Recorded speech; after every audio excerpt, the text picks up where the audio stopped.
आज हम क्षण चुंबक की वजह से निरक्षीय स्थिति पर चुंबकीय क्षेत्र की तीव्रता ज्ञात करेंगे। पिछले वीडियो में हमने क्षण चुंबक की वजह से अक्षीय स्थिति पर विद्युतीय क्षेत्र की तीव्रता निकाले थे। इस बार हम क्षण चुंबक की वजह से क्षण चुंबक के कारण निरक्षीय स्थिति पर विद्युतीय क्षेत्र की तीव्रता ज्ञात करेंगे। चुंबकीय क्षेत्र की तीव्रता, चुंबकीय क्षेत्र की तीव्रता ज्ञात करेंगे। निरक्षीय स्थिति को ही अंग्रेजी में इक्वेटोरियल पोजीशन कहते हैं। इक्वेटोरियल पोजीशन, इसी को 10वीं पोजीशन भी हम लोग कहते थे, या परपेंडिकुलर बाइसेक्टर पर हम लोग मैग्नेटिक फील्ड निकालने का बोल सकते हैं। ये परपेंडिकुलर बाइसेक्टर क्यों बोलते हैं? क्योंकि इसके एक्सिस के जस्ट परपेंडिकुलर डायरेक्शन में ये होता है। जैसे मान लीजिए ये एक क्षण चुंबक है, क्षण चुंबक का ये एक साउथ पोल है और ये एक नॉर्थ पोल है। तो मैग्नेटिक डायपोल मोमेंट का जो डायरेक्शन है वो हमेशा साउथ टू नॉर्थ जाता है। मैग्नेटिक डायपोल मोमेंट का जो डायरेक्शन है ये हमेशा साउथ टू नॉर्थ जाता है। तो ये -m से +m, तो ये एक्सिस है, एक्सिस का ये एक मिड पॉइंट है O। तो साउथ पोल और मिड पॉइंट के बीच का जो डिस्टेंस है ये L, और मिड पॉइंट और नॉर्थ पोल के बीच का जो डिस्टेंस है ये भी L, क्योंकि ये इक्वी डिस्टेंस होता है। तो इसको हम साइड में लेट वेट कर लेते हैं। ये क्या क्या है, ये हम प्राय सभी डायग्राम में दिखाए हैं। मिड पॉइंट से साउथ पोल और ये मिड पॉइंट से नॉर्थ पोल, इन दोनों के बीच की दूरी L है।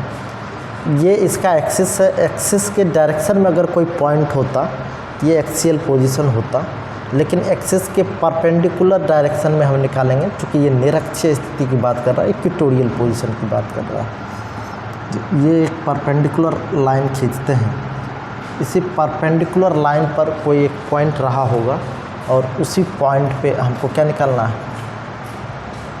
चुंबकीय क्षेत्र की तीव्रता निकालना। तो इस पॉइंट से नॉर्थ पोल और इस पॉइंट से साउथ पोल को मिलाते हैं। नॉर्थ पोल और साउथ पोल को मिला लिए। अच्छा, O से P के बीच की डिस्टेंस कुछ ना कुछ होगी। तो ये डिस्टेंस जो कुछ भी है इसको हमने R कंसिडर किया, तो O से P के बीच के डिस्टेंस को R कंसिडर करेंगे कि S से P और N से P के बीच का जो डिस्टेंस होगा बराबर बराबर होगा। S से P और N से P बराबर होगा। ये कितना होगा, √R² + L²। ये यूनिट नॉर्थ पोल है और इस यूनिट नॉर्थ पोल पे ये नॉर्थ पोल क्या करेगा, रिपेल करने का काम करेगा। इस यूनिट नॉर्थ पोल को ये नॉर्थ पोल क्या करेगा, रिपेल करने का काम करेगा। तो ये नॉर्थ पोल हम क्या करेंगे, नॉर्थ पोल को ये नॉर्थ पोल रिपेल करेगा, तो मैग्नेटिक फील्ड का जो डायरेक्शन होगा यही होगा। क्योंकि यूनिट नॉर्थ पोल पर लगने वाला मैग्नेटिक फोर्स ही मैग्नेटिक फील्ड कहलाता है। इस यूनिट नॉर्थ पोल को साउथ पोल क्या करेगा, साउथ पोल भी अपनी तरफ खींचेगा। तो इसके कारण से जो मैग्नेटिक फील्ड आया ये B2 होगा। अच्छा, चूँकि ये दोनों डिस्टेंस इक्वल है, तो ये एंगल अगर थीटा होगा तो ये भी एंगल थीटा होगा। यहाँ एक पैरेलल लाइन खींचते हैं जो कि एक्सिस के डायरेक्शन पैरेलल होगा। तो ये एंगल अगर थीटा था तो ये भी एंगल थीटा ही होगा, और ये एंगल अगर थीटा है तो ये भी अल्टरनेट एंगल की वजह से थीटा ही होगा, एकांतर कोण की वजह से। अब इसका क्या है ना कि दोनों मैग्नेटिक फील्ड दोनों डिफरेंट डायरेक्शन में जा रहा है। तो इसका रिजल्टेंट कैसे निकालेंगे, तो रिजल्टेंट निकालने के लिए इस एक्सिस को हम थोड़ा सा ऊपर की तरफ खींचते हैं, और ये B1 वेक्टर थीटा डिग्री के एंगल पे इंक्लाइंड है, तो ये हो जाएगा B1 sin थीटा। चूँकि ये थीटा है तो ये 90 - थीटा के एंगल पे होगा, और ये भी थीटा है तो ये भी 90 - थीटा के एंगल पे होगा। तो ये B1 है, इधर क्या कर देंगे, B1 sin theta, B1 sin theta.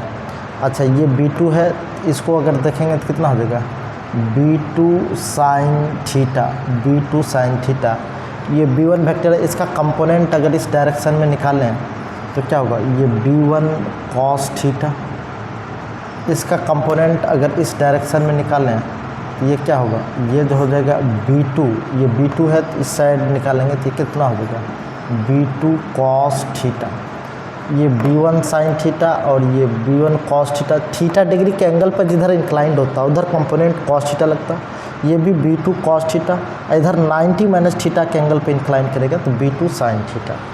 अब हम क्या करते हैं, उत्तरी ध्रुव के कारण P बिंदु पर चुंबकीय क्षेत्र की तीव्रता, उत्तरी ध्रुव के कारण P बिंदु पर चुंबकीय क्षेत्र की तीव्रता, चुंबकीय क्षेत्र की तीव्रता। तो एक्चुअल में होता क्या है ना कि किसी भी यूनिट नॉर्थ पोल पे जो फोर्स लगा उसी फोर्स को हम चुंबकीय क्षेत्र की तीव्रता कहते हैं। तो इसको हमने B1 माना था, तो B1 इक्वल टू कितना हो जाएगा μ0/4 कुलम्ब्स लॉ से याद होगा M1 × M2, तो M1 की जगह M और M2 यहाँ यूनिट नॉर्थ पोल था तो M × 1 डिवाइडेड बाय दोनों के बीच के डिस्टेंस का स्क्वायर। इन दोनों के बीच का डिस्टेंस √r² + l² है, तो रूट का स्क्वायर करेंगे तो रूट गया, तो ये हो जाएगा r² + l²।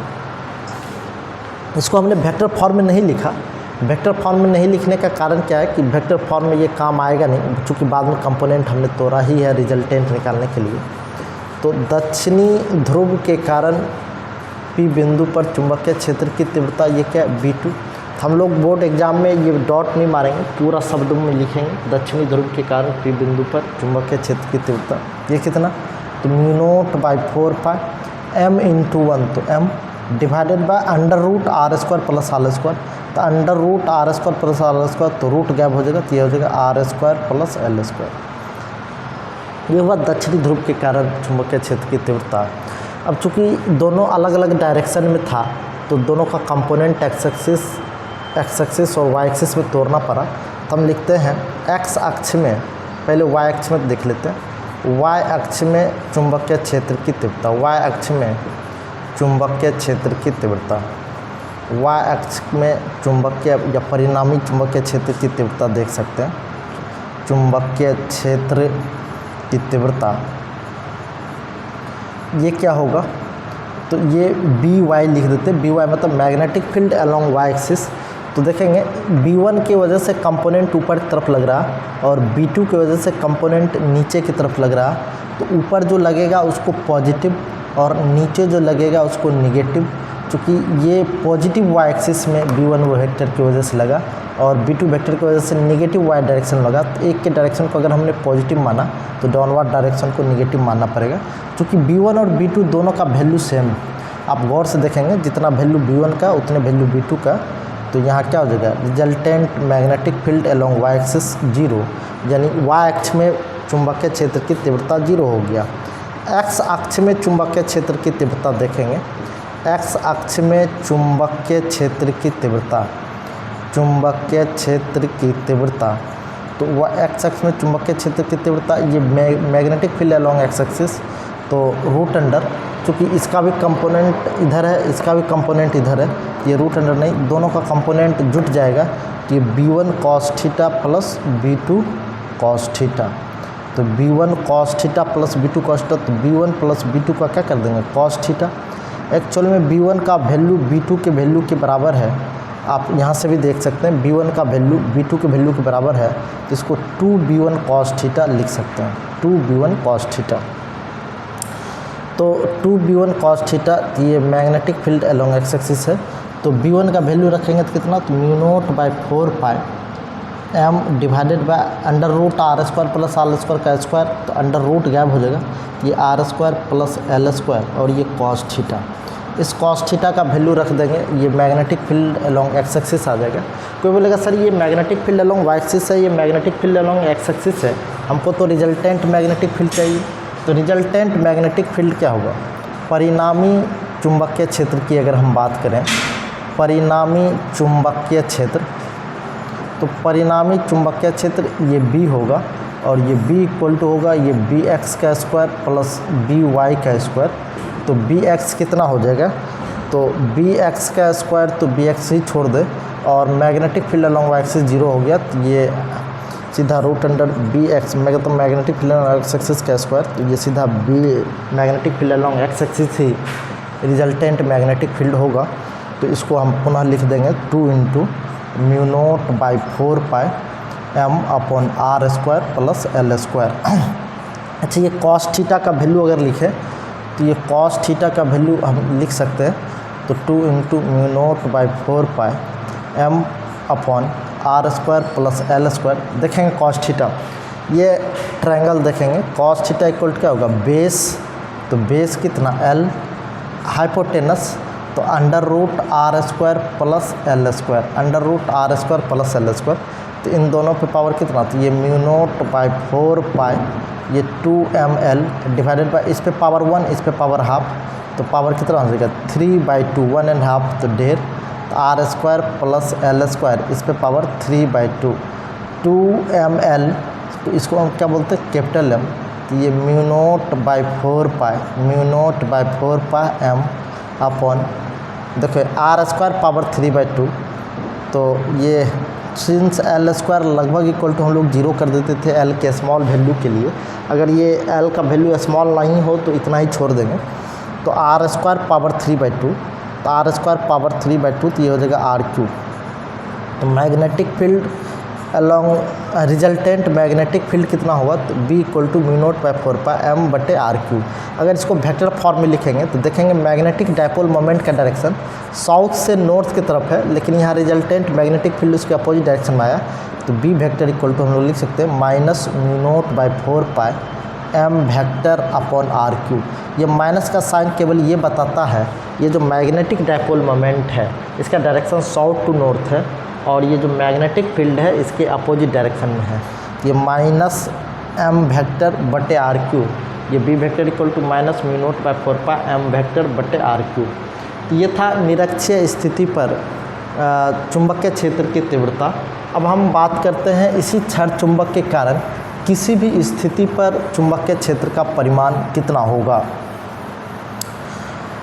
अच्छा, अक्षीय स्थिति पर जो कल निकाले थे ये आया था mu naught by 4 pi 2m बटे आर क्यूब, रिजल्टेंट में अगर देखेंगे कितना था 2m बटे आर क्यूब।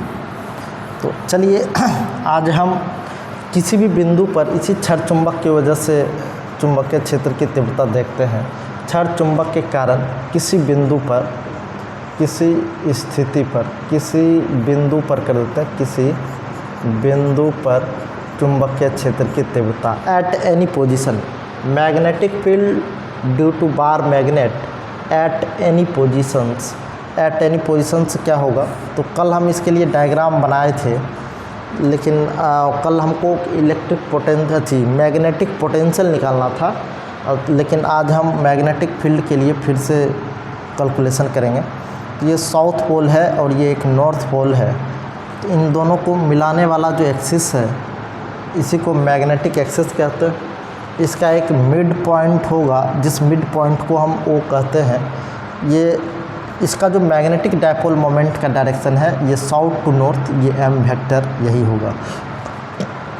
अब इसके एक्सिस पे हम मैग्नेटिक फील्ड इंटेंसिटी निकाल चुके हैं, इसके एक्सिस के परपेंडिकुलर डायरेक्शन में हम मैग्नेटिक फील्ड इंटेंसिटी निकाल चुके हैं।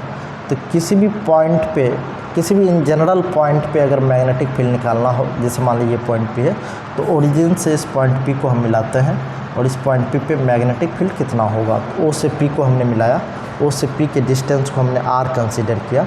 तो नॉर्थ पोल से पॉइंट पी के बीच की डिस्टेंस, तो नॉर्थ पोल से पॉइंट पी और साउथ पोल से पॉइंट पी को हमने मिलाया। ठीक, तो देखेंगे ओ से पी लेट करते हैं, ओ से पी के बीच के डिस्टेंस को हम कुछ कंसीडर कर लेते हैं कि आर है। अच्छा, एन से पी कितना पता नहीं, एस से पी कितना ये भी नहीं पता, ये डिस्टेंस निकालना पड़ेगा। और ये एंगल क्या हमने माना है, थीटा कंसीडर किया। यहाँ से एक परपेंडिकुलर लाइन ड्रॉ करते हैं, यहाँ से एक परपेंडिकुलर लाइन ड्रॉ करते हैं। तो ये ओ है, इस पॉइंट को हम क्यू मान लेते हैं और इसको हम आगे की तरफ बढ़ाते हैं। ये एंगल अगर थीटा है, ये एंगल अगर थीटा है, ये भी एंगल क्या होगा, थीटा ही होगा। और यहाँ से एक परपेंडिकुलर लाइन ड्रॉ करते हैं, ये भी 90 डिग्री। ये O है, ये Q है, और इस पॉइंट को हम थोड़ा देर के लिए R मान लेते हैं। ये परपेंडिकुलर लाइन ड्रॉ इसलिए किए कि जितना N से P के बीच का डिस्टेंस हो उतने Q से P के बीच का डिस्टेंस हो। तो इन ट्रायंगल OQN इसमें अगर हम cos थीटा लगाएं तो cos थीटा इक्वल टू क्या हो जाएगा? तो cos थीटा इक्वल टू बचेगा बेस बाय हाइपोटेनस, तो बेस बाय हाइपोटेनस, तो OQ is equal to ON cos theta. ON cos theta, ON का वैल्यू कितना होता? तो आपको याद होगा मिड पॉइंट से ये ON और SN, मतलब मिड पॉइंट से साउथ पोल और नॉर्थ पोल हमेशा इक्वी डिस्टेंस होता, जो L होता, ये L cos theta OQ equal to. अच्छा, यहाँ से परपेंडिकुलर लाइन ड्रॉ क्यों की? क्योंकि Q से P और N से P का डिस्टेंस अब आपको बराबर दिखता होगा, तो NP is equal to QP, और QP वैल्यू निकलेगा कैसे? तो QP को हम लिख सकते हैं OP माइनस OQ। तो O से P में से O को Q घटा दिए, तो O से P को R और OQ को L cos थीटा लिखते हैं। मतलब N से P के बीच का distance R minus L cos theta आया। यहाँ लिखेंगे R minus L cos theta. अच्छा, ये आज हम क्या किए, ये जो है डिस्टेंस निकालने लग गए। ये डिस्टेंस का आज ज़रूरत पड़ेगा नहीं, क्योंकि डिस्टेंस निकालने के लिए हम सिर्फ मैग्नेटिक पोटेंशियल फाइंड आउट करेंगे। तो मैग्नेटिक पोटेंशियल नहीं, आज चूँकि हमको मैग्नेटिक फील्ड कंसीडर करना है, तो यहीं से हम कंपोनेंट निकाल के काम कर लेंगे। सिर्फ मैग्नेटिक डायपोल मोमेंट जो ये M वेक्टर है, इसको केवल रोटेट करा देंगे तो काम चल जाएगा। ये परपेंडिकुलर लाइन ड्रॉ करने की आवश्यकता आज पड़ेगी भी नहीं। ये डिस्टेंस NP और ये S से P, ये भी डिस्टेंस निकालने का आज ज़रूरत नहीं पड़ेगा, तो इसको हम रोटेट कर देते हैं। अब देखेंगे ये S से N के तरफ जो मैग्नेटिक डायपोल मोमेंट का डायरेक्शन है, ये M वेक्टर था। इस M वेक्टर के एक्सिस पे अगर मैग्नेटिक फील्ड निकालना था तो वो 2m/RQ था। क्या था? 2m/RQ। आज जो है हमको क्या करना है कि इस मैग्नेटिक डायपोल मोमेंट के एक्सिस पे तो है नहीं, तो इसी को मैग्नेटिक डायपोल मोमेंट को थीटा डिग्री के एंगल पे रोटेट कराते हैं। मैग्नेटिक डायपोल मोमेंट ये S से N था M वेक्टर, ये S डैश और N डैश कर देते हैं। तो S डैश और N डैश क्या हो जाएगा? ये एक नया डायपोल मोमेंट आएगा जिसका कंपोनेंट ये M वेक्टर था, तो ये क्या हो जाएगा? थीटा डिग्री के एंगल पे हमने इंक्लाइन कर दिया, तो ये हो जाएगा M cos थीटा। क्या हो जाएगा? M cos theta.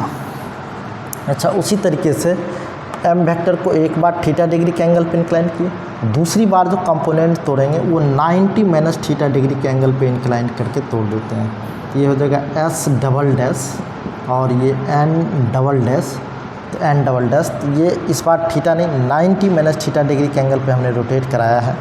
तो ये M वेक्टर का जो कंपोनेंट होगा यहाँ M साइन थीटा होगा। अब देखेंगे M cos थीटा का ये एक्सिस है, तो एक्सिस पे जो मैग्नेटिक फील्ड का डायरेक्शन होगा ये B1 वेक्टर, और ये M साइन थीटा का ये परपेंडिकुलर बाइसेक्टर है। इस पे जो मैग्नेटिक फील्ड का डायरेक्शन होगा उससे परपेंडिकुलर ये B2, और रिजल्टेंट इसी बीच में कहीं न कहीं आएगा। कहाँ आएगा पता नहीं, इन दोनों के बीच का जो एंगल बनेगा मान लेते हैं अल्फ़ा। तो अब हम देखते हैं क्या करते हैं। अब हम डायरेक्ट लिखते हैं magnetic field at point P due to the component M cos theta. Magnetic field या P बिंदु पर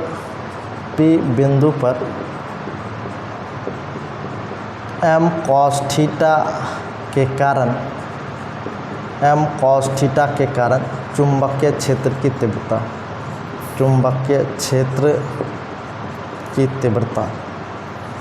तो चुंबकीय क्षेत्र की तीव्रता ये कितना हो जाएगा? B1 vector. तो B1 वेक्टर कितना? देखो ये M cos थीटा के कारण किसी भी मैग्नेटिक डायपोल के अगर एक्सिस पे था तो B इक्वल कितना होता था? μ0/4π 2m cos थीटा 2m/RQ होता था। कितना होता था? 2m/RQ। इस मैग्नेटिक डायपोल मोमेंट के अगर एक्सिस पे था तब। इस बार मैग्नेटिक डायपोल मोमेंट के एक्सिस पे नहीं होकर के M cos थीटा के एक्सिस पे है, तो 2m की जगह क्या आ जाएगा 2m cos थीटा। यह मैग्नेटिक फील्ड जो आएगा mu naught by 4 pi 2m cos theta बटे आर क्यू। क्यों? क्योंकि इस बार m वेक्टर के एक्सिस पे नहीं है, m वेक्टर के अगर एक्सिस पे था तो 2m बटे आर क्यू, क्योंकि यहाँ m cos थीटा के एक्सिस पे है तो 2m cos थीटा बटे आर क्यू। उसी तरीके से P बिंदु पर कंपोनेंट m sin थीटा के कारण अक्षीय मतलब चुंबकीय क्षेत्र की तीव्रता m cos थीटा के कारण चुंबकीय क्षेत्र की तीव्रता, तो चुंबकीय क्षेत्र की तीव्रता कितनी होगी, इसको V2 वेक्टर देखेंगे। ये m वेक्टर मतलब मैग्नेटिक डायपोल मोमेंट के एक्सिस पे था तो म्यू नॉट बटे 4 पाई 2m बटे आर क्यू। अच्छा, इसके परपेंडिकुलर बाइसेक्टर पे था तो म्यू नॉट बटे 4 पाई m बटे आर क्यू।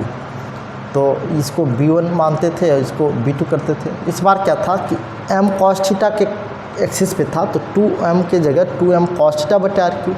इस बार क्या है कि m वेक्टर के परपेंडिकुलर बाइसेक्टर पे नहीं होकर के m sin थीटा के परपेंडिकुलर बाइसेक्टर पे है तो mu not by 4 pi 2m sin theta upon R Q.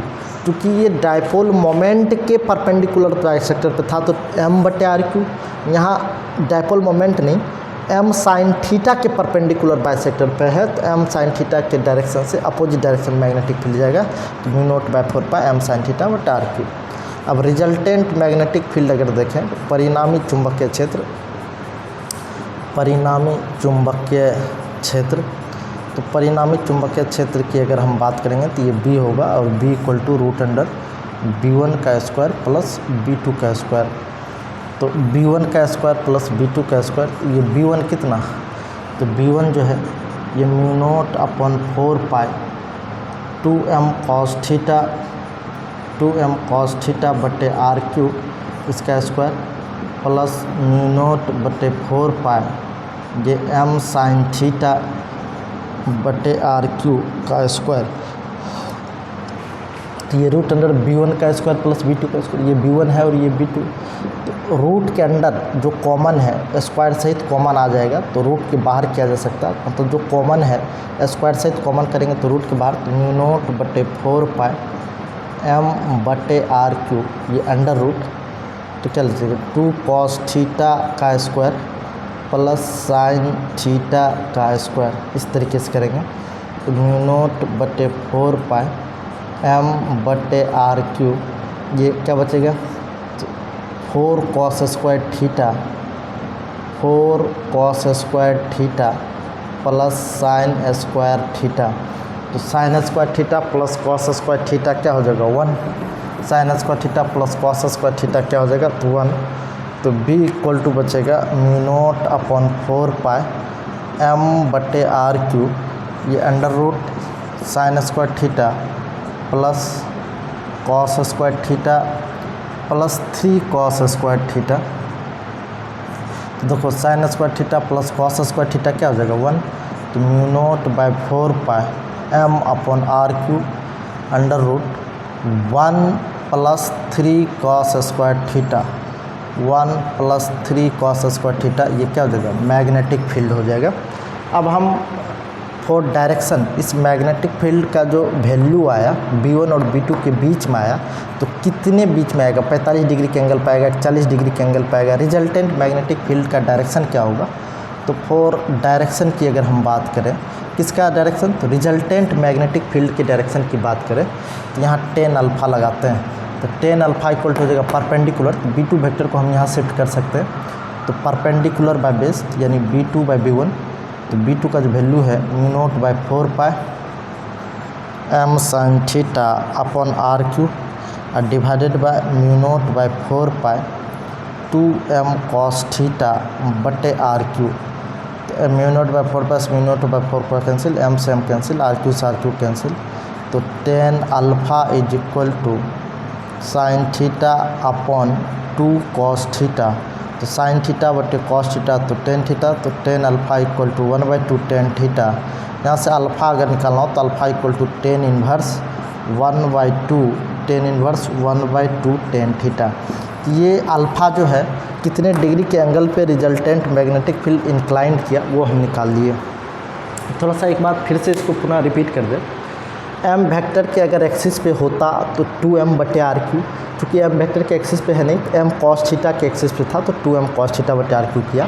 अगर m वेक्टर के परपेंडिकुलर बाइसेक्टर पर होता तो m/r3, लेकिन यहाँ m sin थीटा के परपेंडिकुलर बाइसेक्टर पे है तो m sin थीटा/r3।